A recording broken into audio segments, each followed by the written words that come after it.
I missed the. let's let's start over right, or LinkedIn doesn't get it right.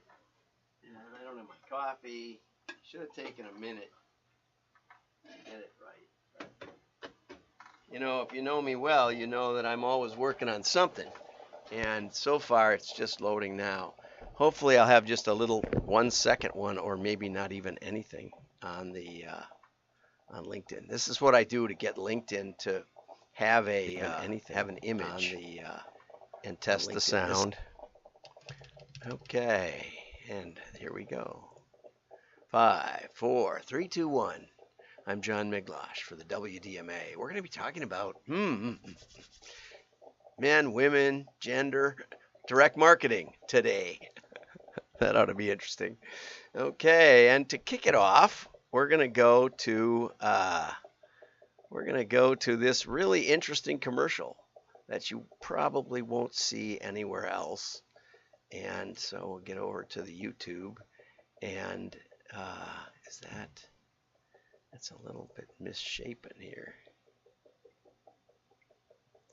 It's always a challenge getting everything to fit right. Well, we'll just go with it. To the decline in the sperm count or exposures to chemicals in our environment. How can we save the dicks of the next generation from the dicks of this generation?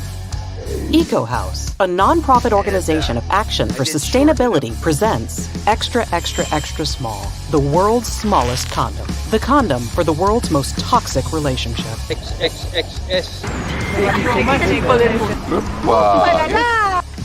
This should be for, I don't know, a mosquito or something. Sea para vos. Chupa.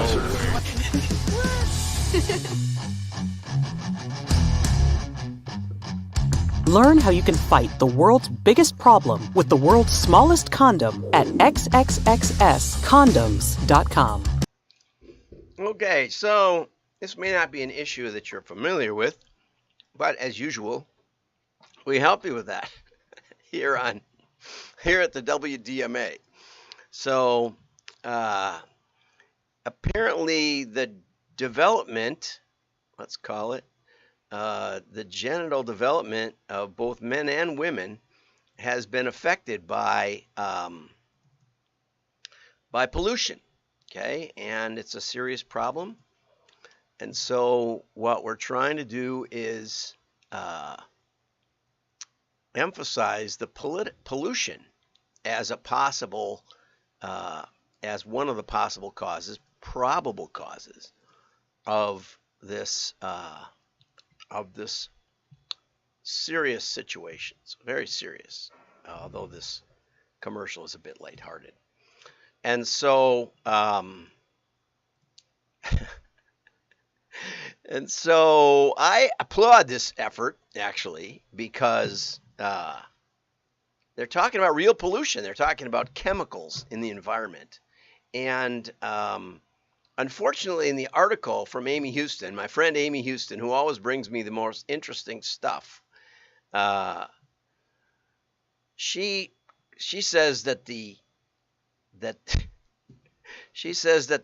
it's a fight against. She says that the ad team said it was a fight against shrinking caused by climate change. In the commercial, I didn't see climate change mentioned, and I'm glad, because this really doesn't have anything.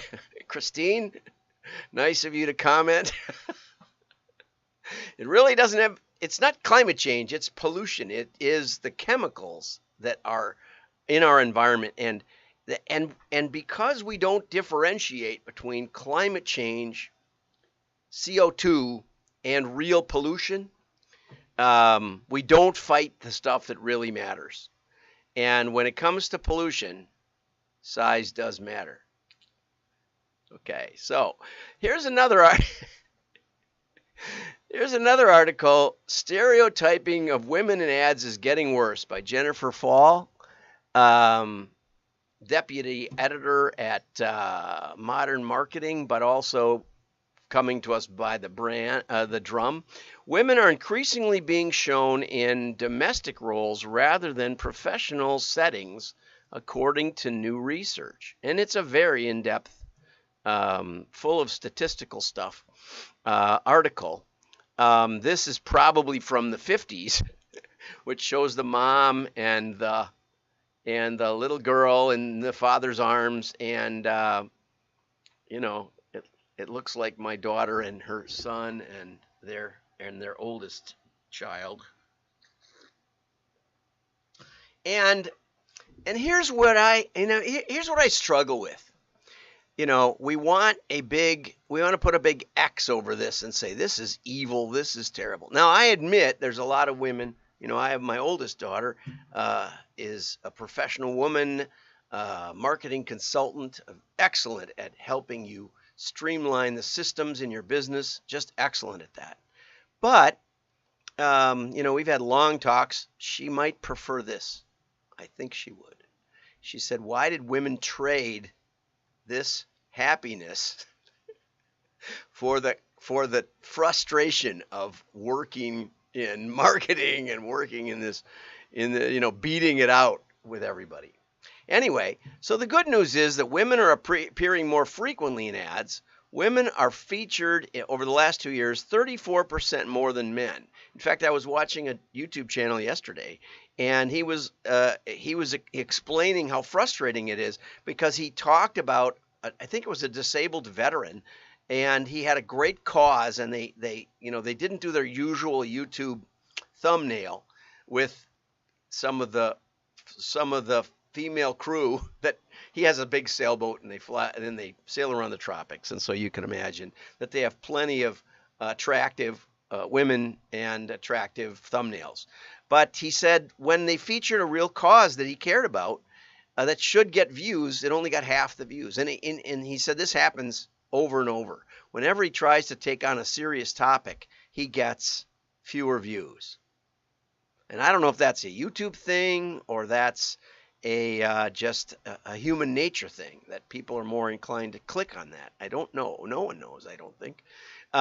We could split test it. So women shown in domestic or family settings has increased to 66% of the 10,000 ads analyzed in 2022, compared to just 32% in 2021. So a dramatic 100% increase in the portrayal of women in domestic or family settings. And it goes on, and it says 50% of women have, there's just tons of statistics in here. Aline Santos, Chief Brand Officer at Unilever, it's a huge job, told The Drum that it made for sad but ultimately unsurprising reading, this study. To explain what's happening, she pointed to a recent gender equality attitudes survey from the UN, which found that since COVID-19, 50% of women have reported an increased time spent in cleaning versus 33% of men, and a 37% increase in time spent cooking and serving meals versus 16% of men. Okay, so both genders had an increase. I'm making more bread than I used to. I didn't used to ever. I didn't learn that in COVID. I learned it before that, but I did more stay-at-home stuff. And in many cases, like my oldest daughter perfected her barista skills at home. She decided, first of all, she couldn't go to Starbucks, and so she bought this fancy milk foamer and a fancy coffee maker, and she makes the most incredible, unbelievable, great coffee at home for a fraction of the price. So does that count as increased time spent cooking? I don't know. But the interesting part for me is that she really enjoys it, and she takes a lot of pride in it, and she does some fantastic cooking and baking that she really started exploring in COVID. So perhaps the reason for this increase and this shift is not contrary to Charlotte Parks Taylor, the algorithms, the Darwinian algorithms, which underpin the platforms on the ad, but maybe people are taking more joy in the domestic side of life. Hanging out with your family and your kids and your grandkids. What could be better than that? Interesting thoughts, right? Santos said that if the industry wants to see the numbers reverse, CMOs and agency leaders need to challenge everything. Let's challenge, right? I don't know. I don't know if that's true or not. I don't know. Jordan Peterson says, in countries where there's the most choice of career, the most openness about anybody can do anything, any gender can do anything, the gender roles are even more divergent than where we try to enforce it with legislation and with redefining human nature. So, something to think about. Okay, and in the spirit of the first commercial, if you want to maximize your return on direct mail, here's some ideas from Jake Colburn, Omega Printing's marketing director. It's a fairly long article, and as usual, it starts out with, you think mail has gone away? I don't know anyone who thinks mail has gone away. I mean, you got to go right in.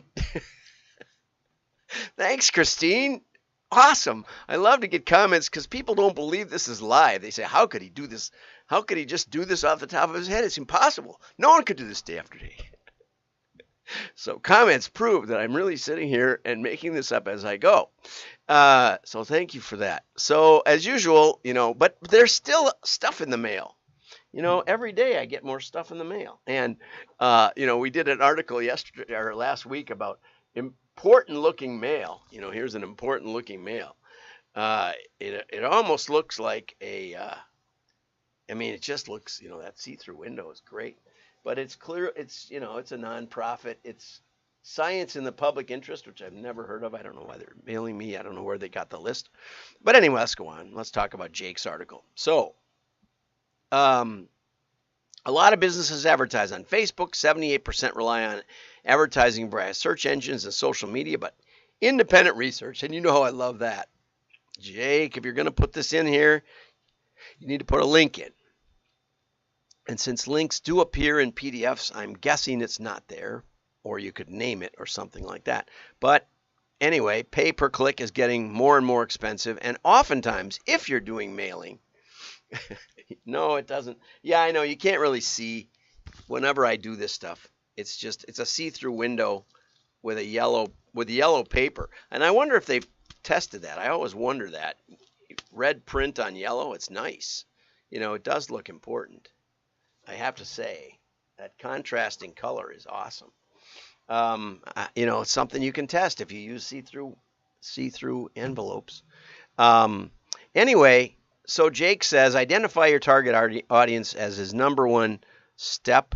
And, as I said yesterday, printers are not necessarily the best place to get mailing lists, I hate to say. There are list companies, there are list brokers, there are very, very creative people. And you can even call up the WDMA. A great step would be to support our effort of bringing you interesting content every day, and then ask the question. That would be appropriate. First join, okay? So the best practice is to identify the audience. And yesterday, if you go back to yesterday's show, I spent a lot of time saying, you don't always know your audience. So don't identify it too tightly, right? You have a suspicion. If you have a retail store, look at the trading area. If you have customer addresses, and if you don't, that should be how you start. A friend of mine came to me and said he wanted to start a deer catalog, and he had this collection of deer heads, and his son called me up on the side and said, please stop my father from doing this. So anyway, but he was taking this deer collection, if you can believe, only in Wisconsin. He was taking his deer collection to deer hunting shows, and they would actually pay him to come and take booth space, and he would have this wall of the world's largest deer antler mounts, that collection. So I said, Larry, why don't you, when you're doing this, put out a fishbowl and say, you could win a hat or something. People will do the darndest stuff. And when you get to 30,000 of those, then come back and talk to me, and we'll do a catalog for you. Sure enough, I think it took him about a year or 2 years maybe, but sure enough, he had a He got the 30,000 names like I told him. And it pulled pretty well right off the bat. And they grew it to, I think, about 30 million in sales over time. I thought it was crazy. But anyway, we worked together on it, got it off the ground. I think it would have worked better. They gradually cut back on the catalog and went all digital, and or more and more digital. Now it's all digital. They sold out. We won't get into all that, but they always talked to the son ended up running it, and but anyway, Jake lists these variables. Age, gender is interesting because they actually did a study of compiled list gender data, and they found that it was only 50% accurate, which means a coin flip would be better. You better not assume the gender of your audience just because the database told you this was male or this was female, right? It doesn't work very well, right? Race, the reason that Jake thinks that race is in here is because almost all the compiled files lean heavily on the census data. And the census data, gathered from the long form, has race information. And so you can, at the census tract level, which is every door direct, if you have a little retail store and you want to get into mail, you can do everybody in a census geography around your store, and you can look at the income level. Now, it's not the individual household. You can't find the rich house versus the poor house in that census tract. And the census, by law, from the very first census, which I think was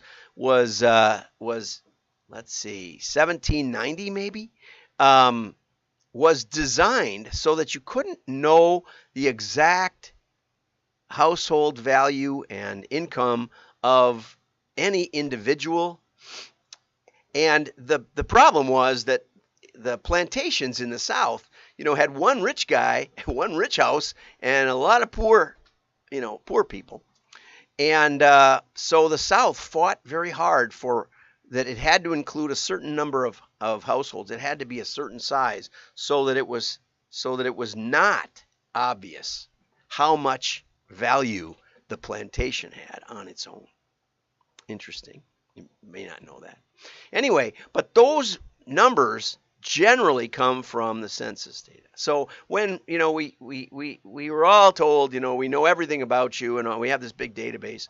And so I looked up my own, one of the list companies gave me access to theirs at an individual level. So I typed in my own name and I saw that my house value was almost perfect. My age was almost perfect. And I was just stunned, my income, all of that. And so I thought, boy, I didn't know this stuff was so accurate. And then I typed in my dad's address next door. But he lived on the lake next door. So his house value was like 10 times mine. That's the way it works. Just a little different. And he had the same exact values I did. So what they were really doing was just taking the census averages and applying them to everybody. So a lot of this stuff is hype, and it doesn't work as well as you think. So don't get too excited that you can find lists with all these variables in them. They do work, they can work, but it takes a lot of work to make them work. Okay? And in COVID, we actually used the employment data to try to evaluate whether the new wave of customers coming in to one of our clients looked similar to the customers they'd always had. And it turned out that they were younger, they were more educated, they had higher income, so they were quite a bit different. And so that means you got to be careful thinking that you're going to get the same lifetime value out of the new batch versus the old batch. Oh my gosh, I got to wrap this up. Well, anyway, there's a lot about the offer, a lot about creative. I highly recommend, in addition to Jake's article, that you go out to scientificadvertising.com and get the book by Claude Hopkins. It was written in 1923. It was published, I believe. So it's the 100th anniversary of scientific advertising. But all of Claude's suggestions are based on the history of testing. And he says basically the direct mail industry tests and tests and tests, and they have this stuff figured out. And almost none of these articles really talk about that. There's a lot in here I could say. There's stuff about tracking, include a QR code, but it doesn't talk about a trackable QR code so that everybody that clicks that QR code can be tracked back to that mailing, no matter whether they order or not, whether they get to your landing page or not, whether they give you a coupon code or not. And so there's some basic things that can really help your tracking. Also, since you know who's getting mailed, you should do matchback testing of anybody who buys or gives you their address for a quote or something like that. Anyway, have a great day. Like and share. Your friends will know you're smart. Bye-bye.